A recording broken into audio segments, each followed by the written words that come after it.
was on a Friday because everything bad happens on a Friday, and I was driving down a street that tied right into 17 Mile Drive, and I'd made this turn 1,000 times before. This flat rack had a 15-foot bed, so I was making that turn. It was probably a 190-degree turn, and as I was turning, I felt my back tires go up on the curb a little bit. It was an asphalt dike. My tires went up onto the dike a little bit. And as I started to straighten out and go down the road, my mirrors just filled with like an explosion almost, and I realized that I had hit a fire hydrant.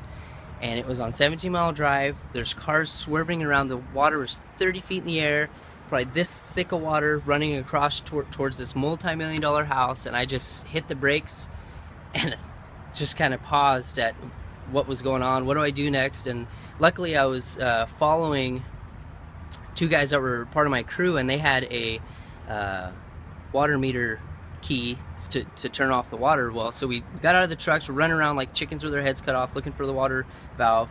Couldn't find it. Turns out the water valve was 3 feet away from the hydrant, so it was being covered with water. So my co-worker, who now works here at Granite Rock, jumped into the water and started turning the valve down as he's coming out for breaths and going back in, turning the water's going down.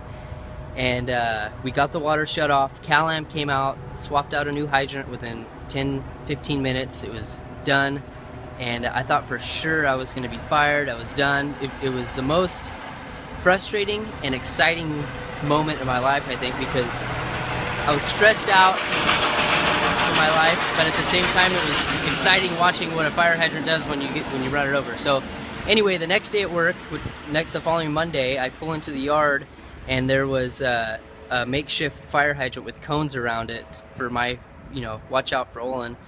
But anyway, I think what caused me to hit that was because it was towards the end of the day. I was rushing. We were trying to get a new record. We were doing average an eight a day, and I think this day we were going for 12 patches to do. And so I was rushing. I was tired, and I made that turn 1,000 times, and that it could have been a person. It could have been something else, but it was just super lucky that it wasn't, and it's something to definitely learn from.